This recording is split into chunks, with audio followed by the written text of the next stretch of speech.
బంగారం మొత్తం అమ్మేసి చెప్పాను కదా దీని ముందు వీడియోలో. ఆ వీడియో చూడకపోతే దీని కింద రిలేటెడ్ వీడియో పెడతాను చూడండి. అది చూస్తేనే మీకు ఈ వీడియో అర్థమవుతుంది. ఎందుకు అమ్మేశాను, దేనికి అమ్మేశాను ఈ వీడియోలో అయితే చెప్తాను మీకు. మా వారు పచ్చి తాగుబోతు, పిచ్చి పేకాట ఆడతాడు, ఒకటే జల్సాలు ఆయనకి అని అంటానే అనుకుంటున్నారా? అస్సలు కాను. ఆయన బయట ఫుడ్ కూడా తినడు, అంత మంచివాడు ఆయన.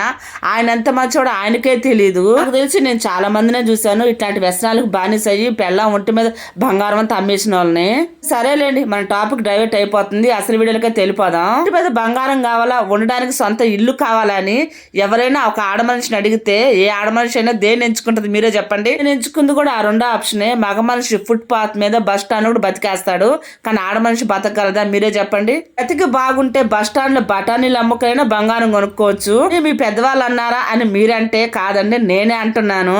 నాకంటూ సొంత ఇల్లు వాకులుంటే ఏ కష్టం చేసుకుని హ్యాపీగా బతకచ్చు. నేను చెప్పింది నిజమా కాదా కామెంట్ చేయడం మర్చిపోవద్దు.